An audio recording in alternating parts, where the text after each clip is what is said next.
Okay, so welcome everybody. We're going to learn how to improvise with tendency tones within tonality and modality.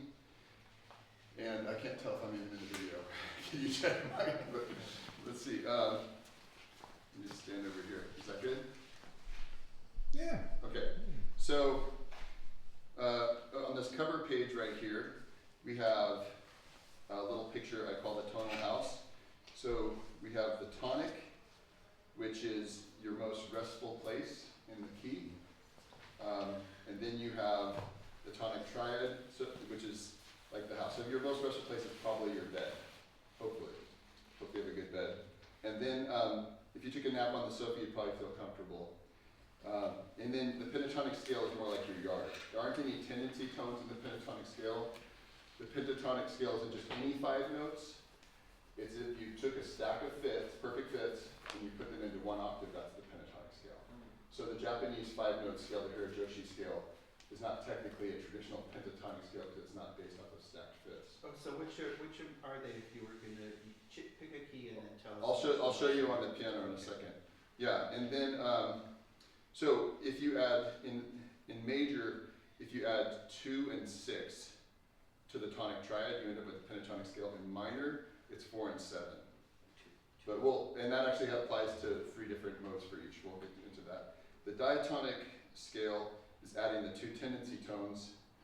Well, in major, it's 7 Ti-Do, and then Fa-Mi.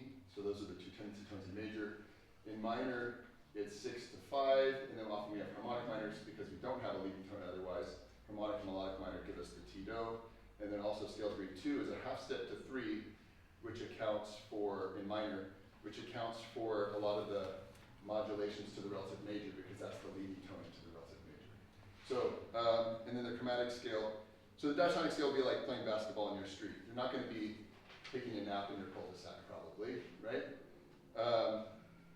You could in your yard in the pentatonic scale. That's pretty restful.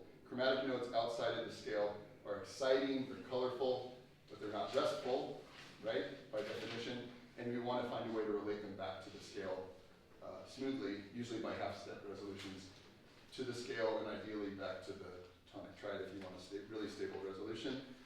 And I'm going to do a short demonstration of this before we do this all together. So I'll push this toward the piano.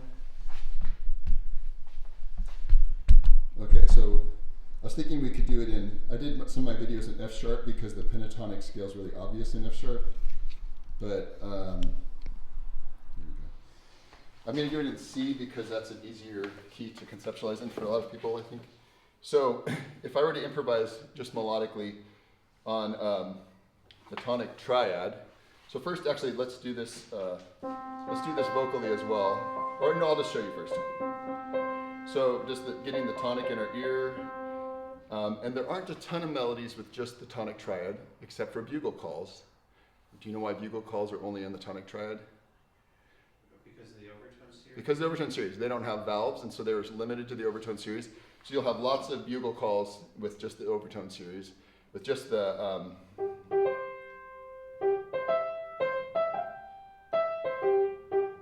there's a whole list I have linked on the document from my site. From the digital version of the document. So we can improvise in the tonic triad and try to create beautiful phrasing. What's amazing to me is you could have a wake-up call. Actually, I have this folder right here. I have it in my folder right here. Actually have 20 bugle calls right here in my folder. Triad. Okay, so we have the first call.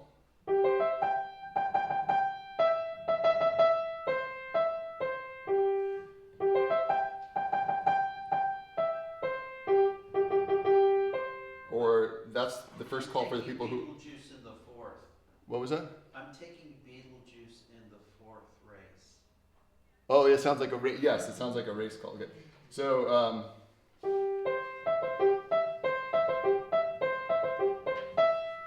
so that's the other call for people. Then you have, what's really amazing to me is you can think, oh, those are major, they're all leaping around. All of these calls are all going to be positive and upbeat and sort of extroverted, but they're not. Because one of the saddest songs we have is a major chord called taps.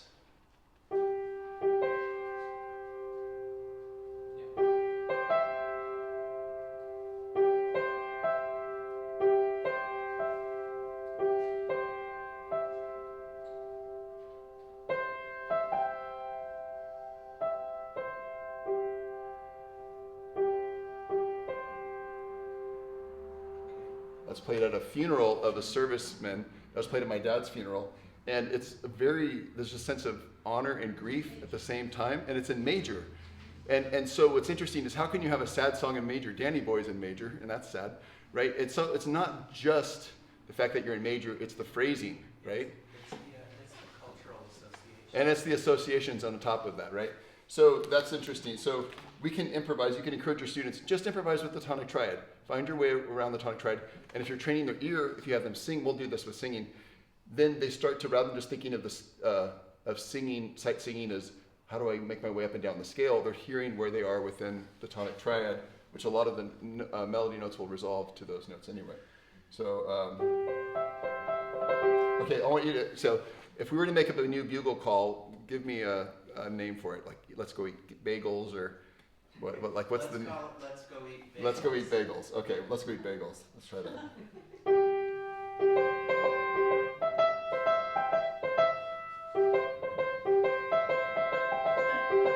Yeah, I don't know. It needs to have like a minor,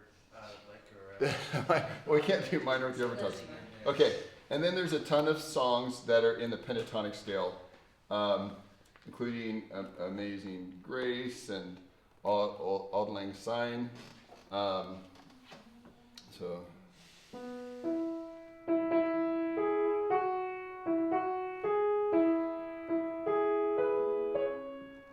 So actually, sometimes people will add a leading tone right there, just at the beginning, even though that takes it out of pentatonic. A lot of melodies will be primarily pentatonic, but not entirely pentatonic. Like if you look at Danny Boy, I think all but like 5 notes are pentatonic. I have that in a, let's see. So you have a leading tone right away.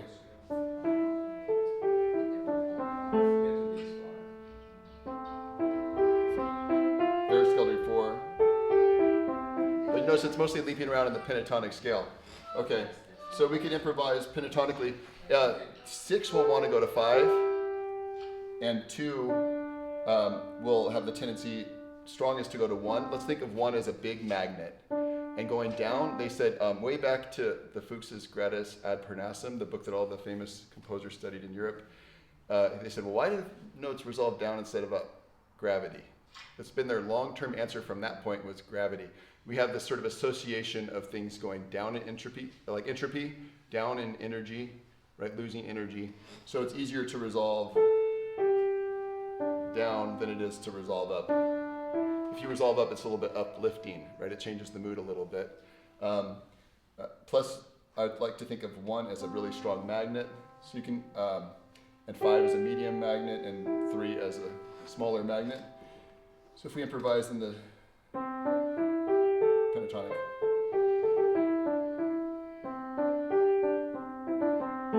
So 6 can go to 1 as well, because that's such a strong magnet.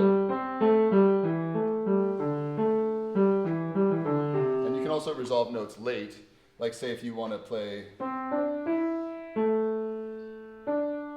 right, where you have that delayed resolution is really common in music.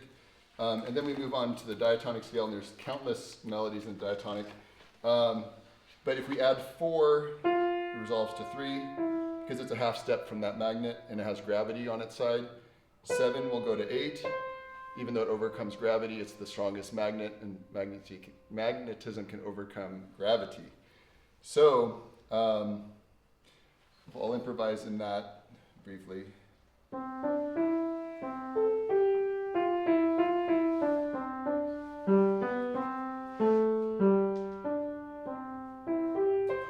And so you can just sort of follow the tendencies within the scale. T there are reasons in music theory that T will not resolve to Do. One is if it's a passing tone, like, right, if it's a passing tone. Also, if it's harmonized by scale degree 3, like,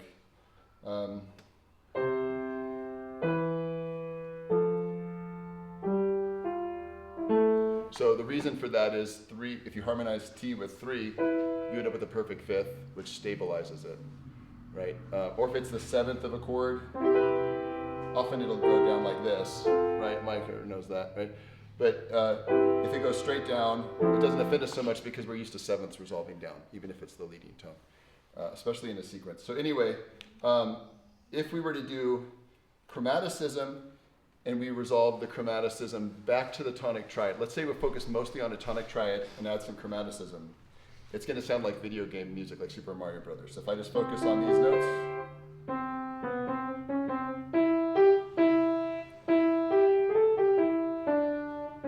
I had some pentatonic, but actually let me do more pentatonic plus chromaticism.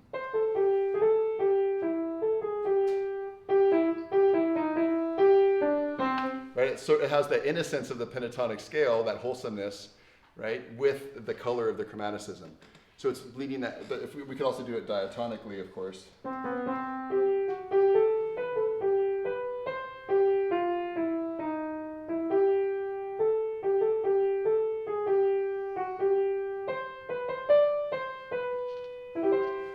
And so the part of the point is, wherever you roam, remember your home, right? So the point is you can go anywhere. There's no bad notes. Even no matter what scale you're in, it's just knowing how do we get back to a stable place. One way of looking at dissonance, just to sort of take some of the emotional associations out of it, even though I like emotional associations, is that dissonance is complexity. So a dissonant interval, major 7th is a 15 over 16 from the overtone series. An octave is a 2 to 1, or you could say 16 over 8, right? And so a simple interval is a consonant interval, and a complex interval is a dissonant interval, and something in between, like 4 over 3, 5 over 4 is a major third, right? And that's going to be not too hot, not too cold, sort of in the middle, warm and sweet. And so if we think complexity resolves back to simplicity, right? Or if you're thinking of color harmonies, complexity needs to be integrated into simplicity. So if you want it like a color chord, like that, right? Sharp 11, 13 chord. It doesn't sound bad to me when it's voiced like the overtone series. If I change one note, it's the odd partials of the overtone series. Right? Those are the odd partials of the overtone series. Does it sound bad? No. I mean, it sounds colorful, but it's all integrated into the simplicity of the overtone series of how notes tend to resonate. So a lot of what jazz musicians and film composers do is how do we create really colorful chords that have that maybe you can just sit on that chord for a while because it's so nice, right? Mm-hmm. And then other chords will feel like you have to resolve them right away if you have like, right? So you have like a flat 9 chord, you have 2 diminished fifths in there, and it feels like it has to resolve. So simplicity either resolves to complexity resolves to simplicity, or it's integrated into simplicity by how you voice a complex chord.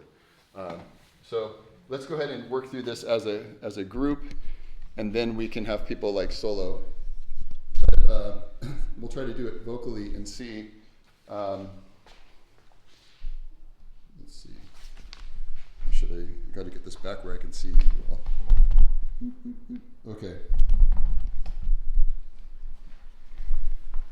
Better angle in front of that board. Okay. So let's just start with. So we want to train our students' ears, right, as well. So C, make sure I'm still hearing C. Okay, so let's focus on hearing Do. We can just sing.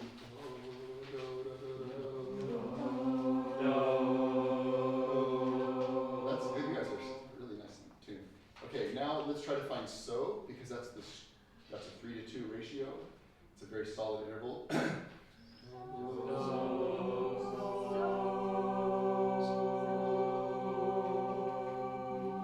Good.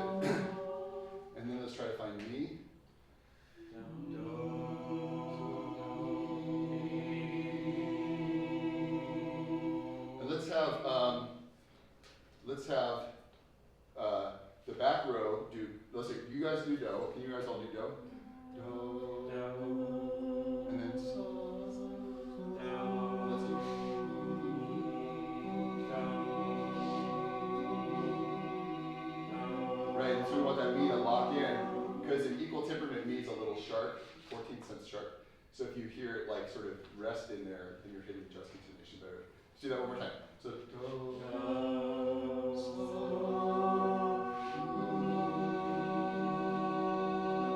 good, very nice. Now we're going to try improvising with the tonic triad. So we can all do it at the same time because we're all in the same chord. It's going to harmonize. So let's try so do, so do, so do. Just do whatever you want within the tonic triad.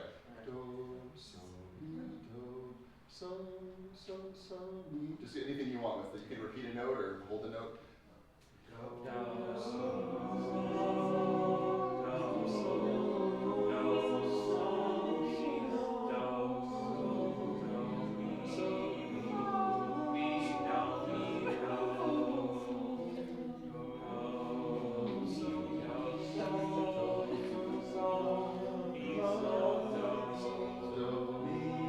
yeah, that's sort of fun, right? It's like a bubbling tonic triad. What was that? I'm gonna throw up. Oh, you missed. Okay. So now we're gonna what we want to hear. Re's going to be an easy one to hear off of so because it's a perfect fifth above the perfect fifth, right? It's like your cousin's first cousin. So when you have a secondary dominant chord, right, a 5 of 5, I just tell my students this is your first cousin's first cousin on the other side. Why are they at the party? Well, because they're related to the person who showed up, right? So let's sing do, so. Find that so again. So.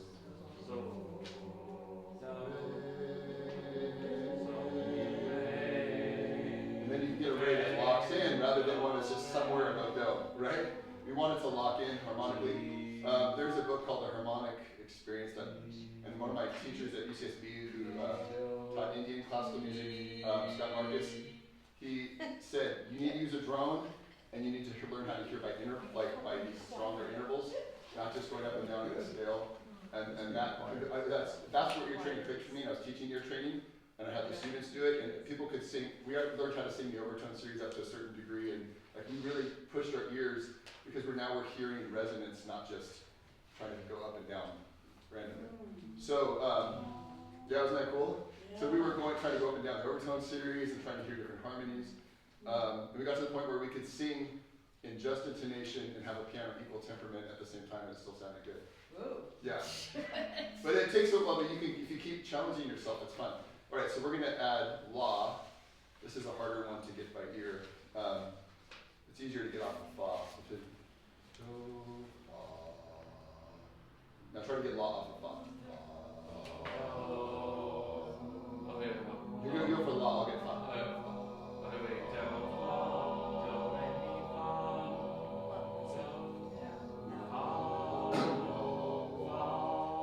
Yeah, so now let's sing the pentatonic scale.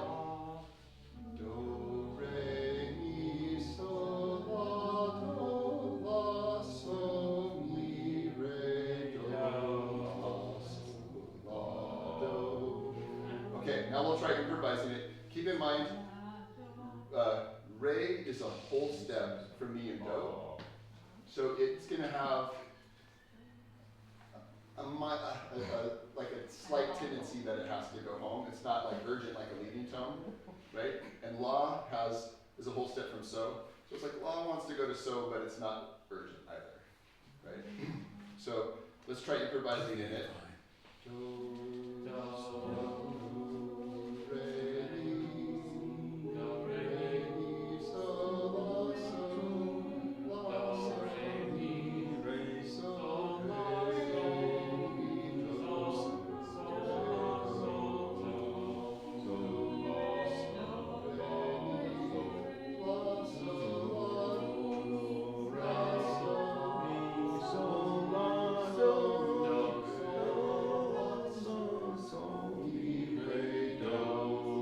Isn't that amazing how that sounds good, right?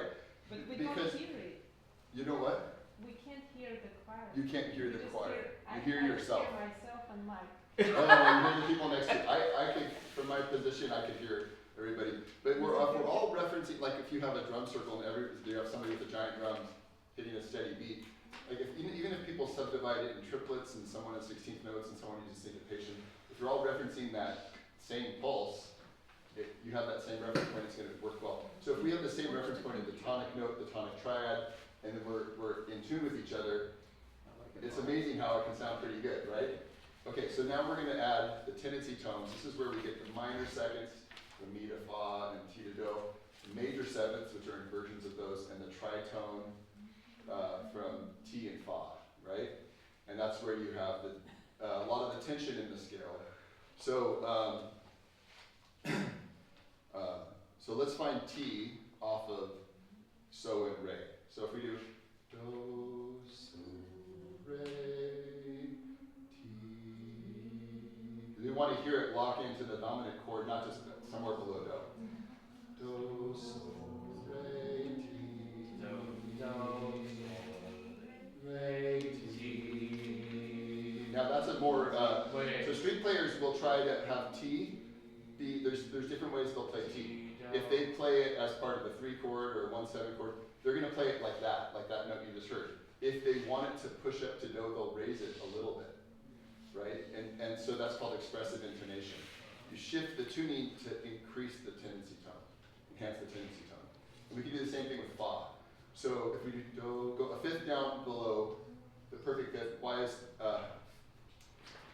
the primary triads are based off of several different things. But in major, they're all major, right? 1, 4, and 5. The dominant is a fifth above. The subdominant is a fifth below. Right? Does that make sense? Oh. And if you play all 3 of them, you have the full scale. Right? You need a predominant chord to have the full scale. Because if you have do, if you have 1 and 5, you have do, mi, so, ti, and re.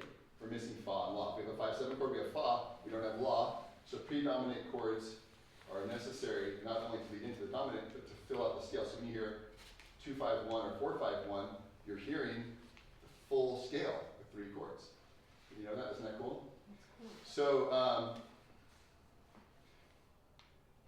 also I said they're all major, but there's also voice leading reasons why we have them. Like ti and re, ti, re, do, are both a step away. Let's have you guys all sing ti. Ti, re. Like where's it written? Now we're going to do.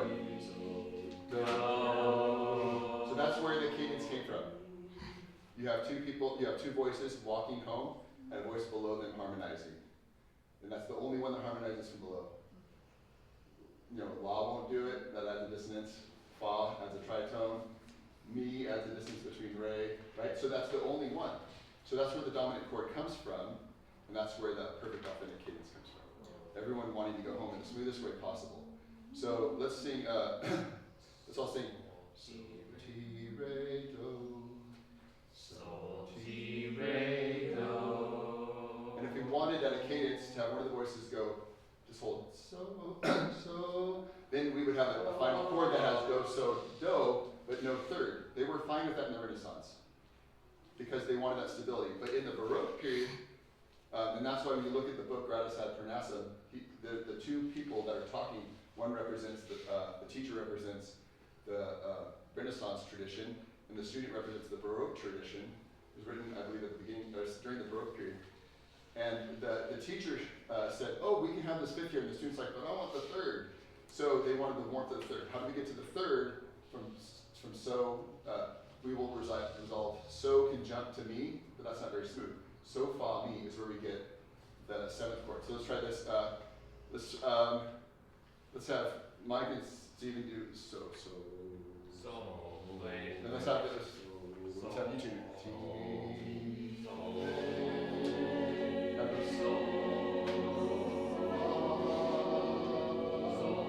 Where are we going to be? Everyone going to do?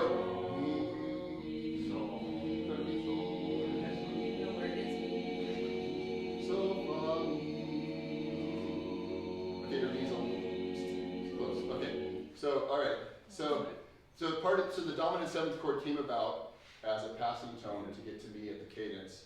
Right? If you look at counterpoint, 7ths came about as passing notes and suspensions. So we have these chords for a reason. They're not just randomly chosen. So now, I think that covers all of our tendency tones. Now we're going to improvise freely in the scale. This is going to be a little crazy if everyone's doing it together. But maybe spend some time on the tonic triad and keep coming back to it. And we'll all be in relationship with each other. Okay? Another thing, actually, let's try something else first. I could say I'll do 3/4, and on beat 1, choose a note in this tonic on do, mi, or so, and then on the subdominant fa, la, or do, and then on the 3rd beat, choose a note in the dominant 7th chord, any of those notes. Okay, ready? So, do,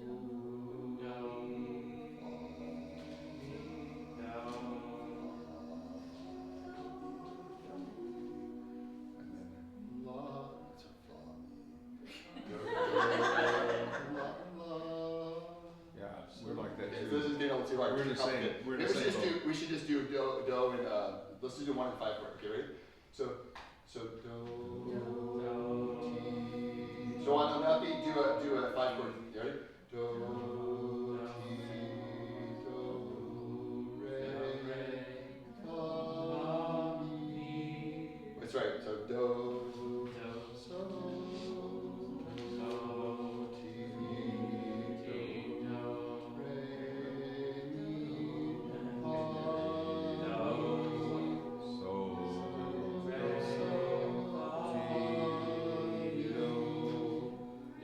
that's working pretty well. Okay. So now, probably having everybody, once you have the tendency tones, you have a lot of clashes possible. The pentatonic scale, when we were all improvising, it didn't really matter if we were in the same chord. You'd be like, oh, that's a nice 6/9 chord, or that's a, right? Everything belonged together, right? The 6/9 chord is the pentatonic scale version of a chord. You have the 6 and the 9, or 2 and 6, right? And then the minor version, I call it a 7/11, because I like Slurpees. And so if you take a minor 7th chord and add the 11th, that's the pentatonic minor scale as a chord. Okay, so, and you'll have that. I'll just show you real quick. You have these chords, like at the end of Over the Rainbow, it says add 6, but it actually has the 2 in there. So you'll have a 6/9 chord, and then for minor, let's see. That's the 7/11, and you hear that at the, what's that Willy Wonka and the Chocolate Factory song? That the Imagination, yeah, it has that chord. So anyway, so let's start. I guess at this point we should have volunteers. So who wants to? You're a good singer. We should have you go first. Sarah, just give me singing. No. Okay. So what I want you to do, we'll have everyone else help you. Everyone else sing. We'll sing do and so. That way there's not a clash between fun. Sing. Let's have all the guys sing do, and all the women sing so. So sing do. Okay. Now you can sing anywhere in the scale.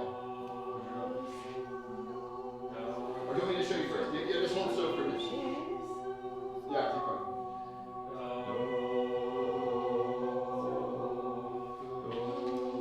Keep going. I'll make sure everybody's hitting it good.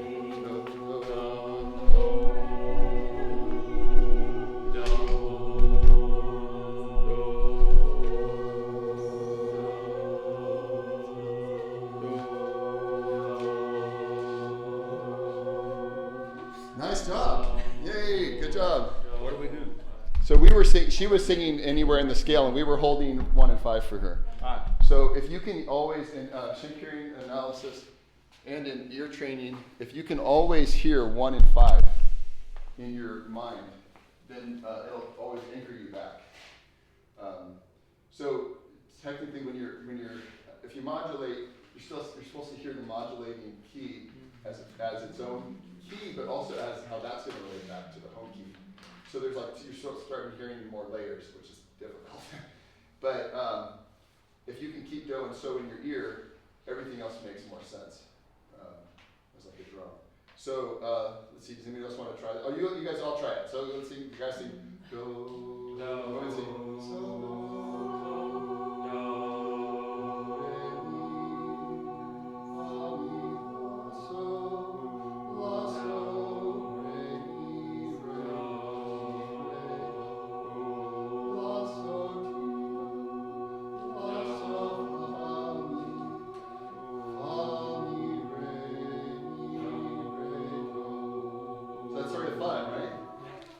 you put a drone, there's all the drone apps. People who are doing ear training, string players use drone apps.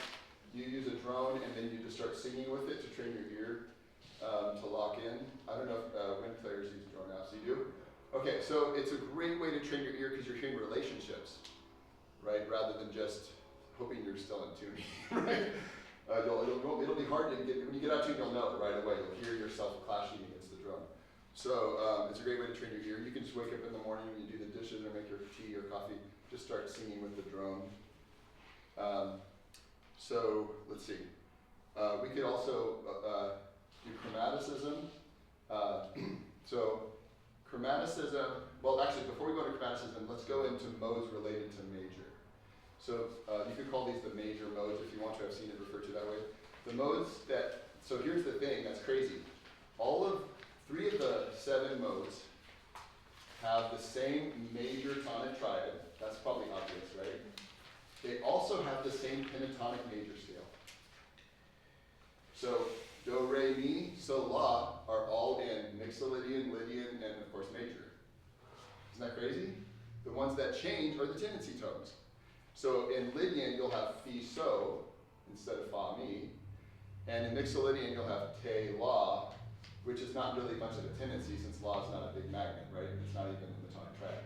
But you won't, so what they, in the Renaissance, they would have Mixolydian would be very popular, and then they would, at a cadence, they would have Ti-Do. So, or Dorian would be very popular, which is sort of like minor, we'll get into that later, but then they would raise the notes and it would sound like, if they had Ti-Do there, it sounds like melodic minor. Or they would even have La-So when they wanted it. So that's called scalar variance. When you vary the scale depending on where you want to go. It happens in minor all the time.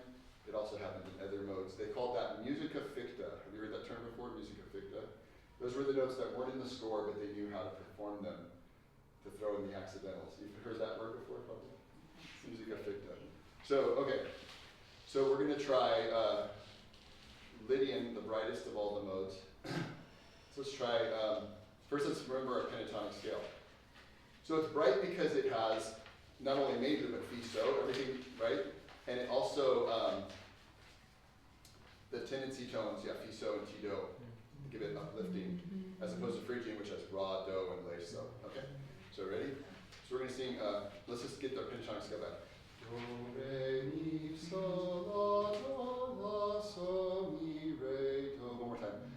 Do, re, mi, so, la, do, la, so, mi, re, do. Good, now we're going to add, so we're going to go to so and do fi, so as a neighbor. Do, re, mi, so, fi, so. Do, re, mi, so, fi, so. Can you hear that, right? Now let's do we're going to go do, re, mi, fi, so. Do, re, mi, fi, so. You can hear that tendency to pull up, right? So when you play, if you play in Lydian or and you try to resolve it down like fa, mi, it just sounds weird because that's not where the tendency is. Yeah, so now we're going to do the full, let's sing the full Lydian scale. Do, re, mi, fi, so, la, ti, do, ti, la, so, fi, mi, re, do. Going down feels sort of awkward because you want to go back up, right? So now you can see why they would shift, where melodic minor came from, is you want to shift up and you want to shift down. But you could do the same thing. We could do the same thing if you're doing mode mixture. You'll have fi, so maybe on the way up and fa, maybe on the way down. So who wants to sing or play on the piano Lydian? You want to do it? You want to try it? You want to try it? Anna does. Anna? Yeah, I'm going to have you go for sure, Fred. We're going to have you go. But we're going to have, so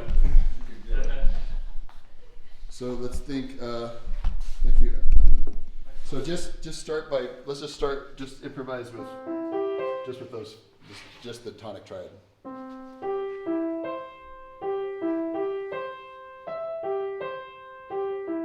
Now that you feel anchored, that was good. Now add re and la, so.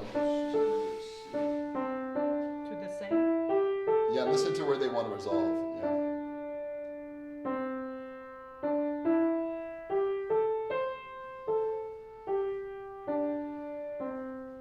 Very nice. Now let's add, since we're focusing on Lydian, let's add fi, so, and ti, do. to the same note. To the same notes, yeah.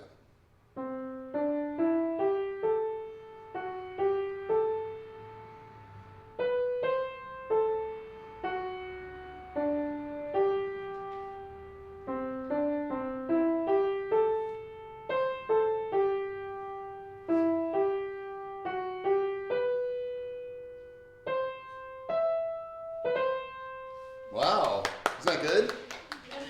Isn't that good? You can see that wasn't as hard as you thought, right?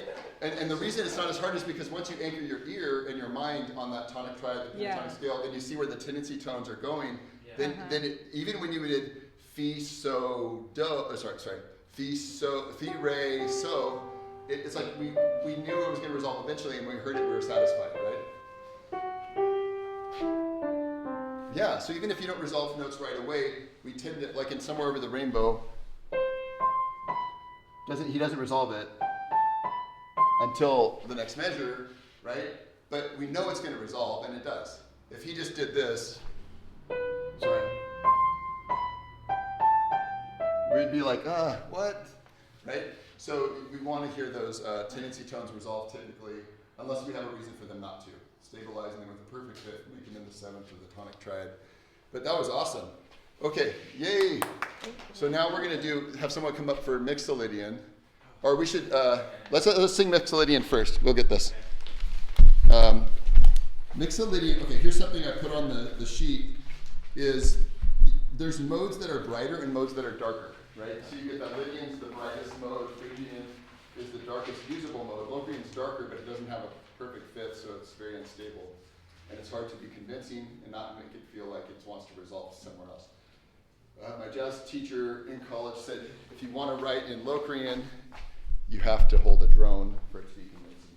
But let's not worry about that. So modes are not only brighter and darker, they're also more dramatic or dreamier. Yeah. So dramatic modes have these half steps back to stable places, like Lydian or Phrygian. And then the dreamier ones, like Mixolydian and Dorian, Mixolydian has fa, mi, but it doesn't have anything going to do or so. That's a half step away, right? So it has this sort of, actually we should probably go back to major real quick so our ears not thrown out too much. Let's just sing a major scale. Do, re, mi, fa, sol, la, ti, do, ti, la, sol, fa, mi, re, do. I almost wanted to go to fi that first time because it was still in my ear. Good. Now if we do, let's go up in major, and then we're going to go down to te on the way down. So, do, re, mi, fa, sol, la, ti, do, te, la, sol, fa, mi, re, do. So let's do the 5 chord. Do, so, re, try. Do, so, re, te,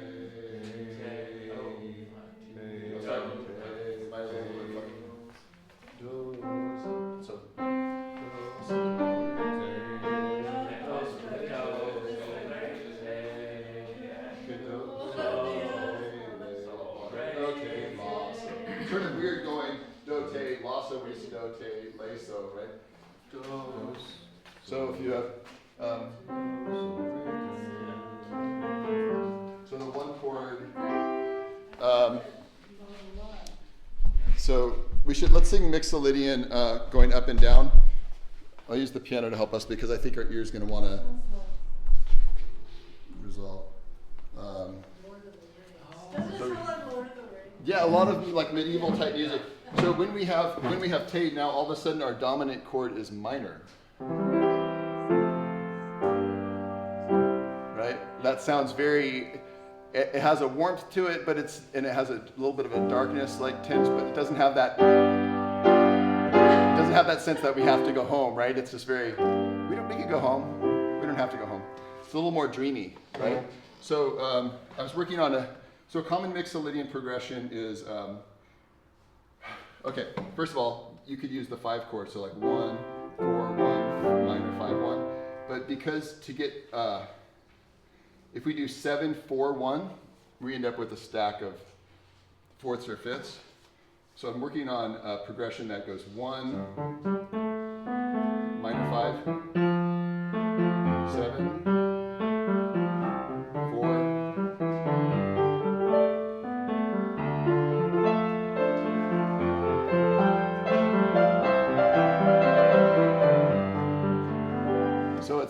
anyway, mixolydian has a very different vibe, right, than major. So let's have somebody improvise the mixolydian. Now keep in mind, without those tendencies, that's going to feel dreamy.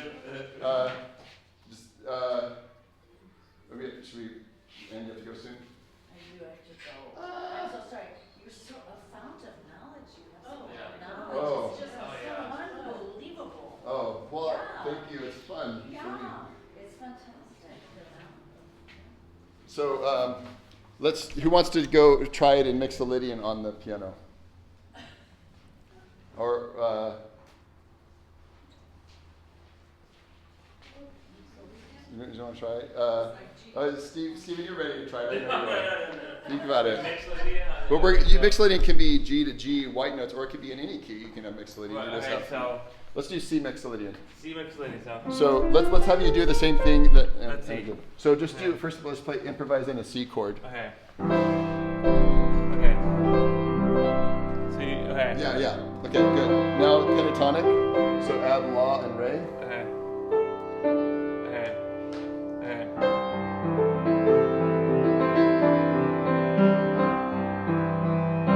Nice. Okay. Good. Now add. You can add Fa Mi. Fa mi. Yeah. Okay, but not add. Good. Now if we go to 5, use Okay. the flat, the B flat. Okay, so.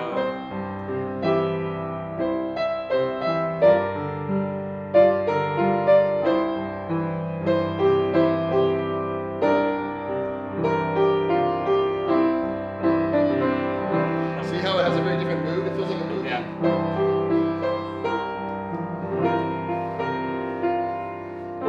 Well,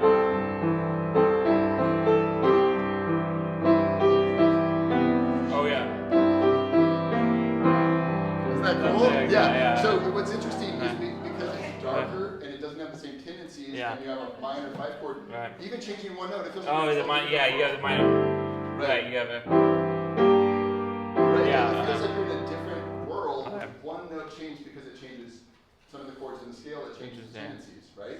And it makes the whole scale darker, and so all of a sudden, so if you know the modes well, and a lot of film music uses different modes, a lot of the newer jazz music, right, since modal jazz has used different modes. So if you look up modes in popular music, there's tons of songs in modes in popular music or in folk music. Okay, so I guess I don't know if you want to go. Let's do Fred. Let's have Fred. Fred. Fred's gonna go. So we could also do the same thing with the more minor-based modes, though I don't know how much time we have. But we could cover that same concept. Fred, do you want to just pick one of those 3 modes and improvise one of those? Sure, like a yoga would be probably the best one. Okay, Aeolian. So Fred's going to do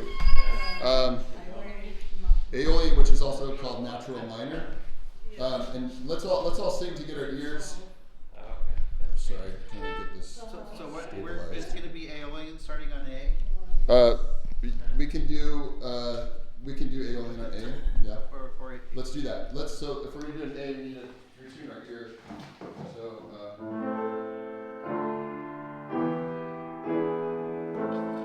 okay. So let's have everybody sing real quick, Fred. It'll help you out. Let's see. okay.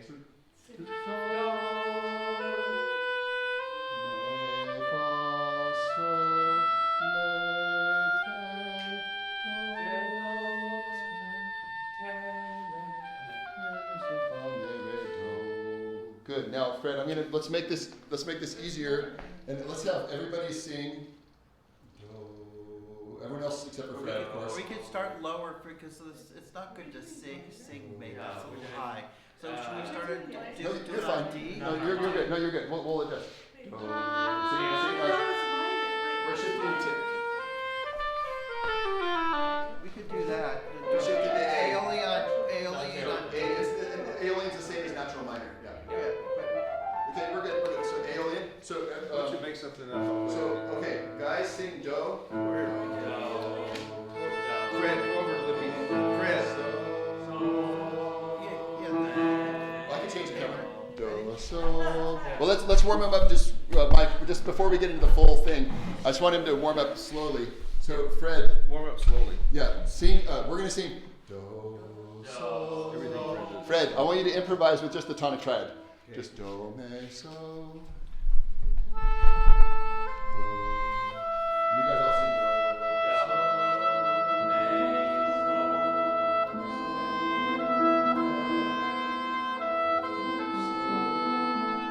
Good, good.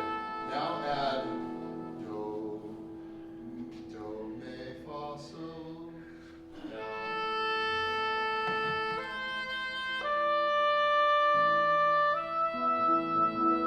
Good. Good. Now it's that te. So do, me. So that would be G. So do, me, fa, sol, re, do.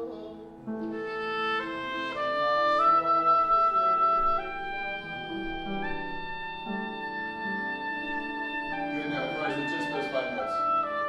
Yeah, you can harmonize. Go for it, Mike. That sounds great. Remember else we got this evening?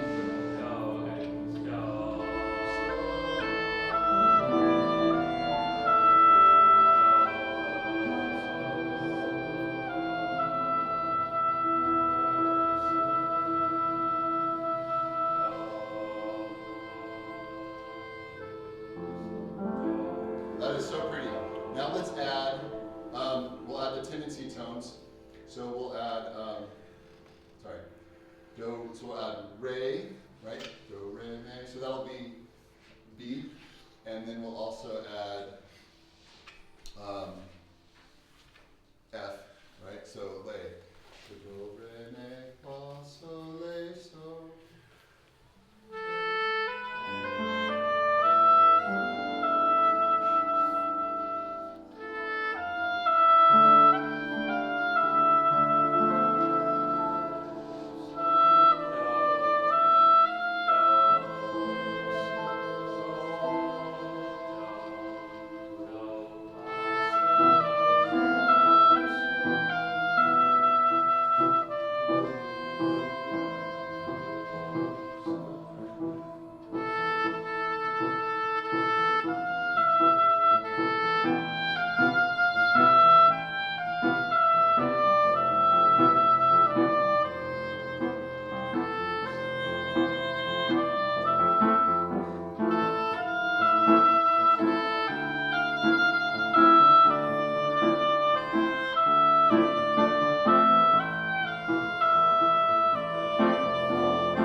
Wow. Man, that was so good. I think that's probably all we have time for. But we could, I mean, if we ever did this again, we could go through more of the other, like Dorian and Phrygian. But wasn't it neat to see that if you start simple and you really know where you are in the scale, like if you know the tonic note, the tonic triad, and you start working in the pentatonic scale, when you add the tendency tones, you can feel where they want to go, and even if you delay the resolution, you can keep track of it, right? And then Mike was able to reharmonize some of it so that it gave it more color. So even when composers come up with melodies, it doesn't mean, even if it has a strong triadic core to the melody, it doesn't mean you're just playing the one chord the whole time. They're reharmonizing those notes in different ways, like Mike did so awesomely. So, wow, you guys did awesome. You did well. So I'd encourage you to share this. There's so many ways to approach improvisation. There's countless ways. This was a breakthrough for me. I was reading the AP Music Theory book, and then the teacher that the woman had her ideas from, she, which one is it? The Barron's one, was breaking down notes from more to less stable in the scale, and then I just had this breakthrough. The only disagreement I had is I think so is more stable than me, simply because the simplicity of the ratio. But if you just look at it, you're like, wait, the first 3 notes are the triad, and those are the first 3 notes that come up in the overtone series. Yeah. Then you have the pentatonic scale, and then you have the tendency tones. And I was like, and then you have chromaticism would be a step away from that, right? And so you have these like degrees of being at the tonal center or not, or away from the tonal center, rather than just you are or you're not. There's like this circles of like being at home. Like you could be in the yard in the pentatonic scale, you're not in your bed taking a nap, but it's not the same as being 5 years old at Disneyland and you don't want to lose your dad's hand. You're excited but also scared, right? And so I think music, we have room for all of that as long as we know how to bring it back. It makes more sense. Those are the kind of things that an improviser, they find those things intuitively. Intuitively, yeah. An improviser would never sit down and analyze it and go through it with those words. So those were, well, as a Because teacher, that's but why I wanted- they hear that, Yeah. those tendencies, and they do those tendencies. Yes. But it's like grammar. You never, when you're learning to speak, you never sit down with those, and analyze in those words. Right. You know, Well, you've been improvising your whole life. that this, when you're a kid, you never think, well, I'm going to use a verb and a subject and an object, here I should probably use an adjective. Mommy, Right. you are so stinky. You know, you never say, well, I should say stinky, really stinky. No, I'm not going to do that. You never do that. You just, You know it. say what you're going to say. There's the intuitive side of it. Okay, so Yeah. the intuitive side is, I think we want to keep developing the intuition. But was it helpful for you to have? Was it helpful to you to have a framework to develop your intuition around? Right. And I found for my students, they're like, I'll say, let's just improvise. Most of the time, like, let's just jam. Some of my students are very intelligent, and they're like, how? Even if they can, and they can do it intuitively, they want a framework. And so I provide different frameworks. This is one of the frameworks. Another one is how to embellish chords. Another one is how to improvise with counterpoint. And it's just basically taking what they're learning in theory, what they're doing in their technique, and what they're seeing in their songs, and connecting it back to a way to be creative. And then I'll say, usually the final step in your process is just be free with it. Because your intuition, we want it to take over, and your emotions to take over, but we can use a framework to get you started. But it's absolutely fascinating to see where that process comes from. You know, that intuitive process step and those processes come from. Yeah, and it was amazing to hear us improvising together in the pentatonic scale. It's like, wow, that sounds pretty good. We're all locked into the same key. We're resolving back to the same notes. It became a little harder when we made it diatonic, but when we switched between the 1 and 5 chord, that worked. 1, 4, and 5 became too confusing, but 1 and 5 worked. So anyway, share this with your students. God bless you all. Thank you.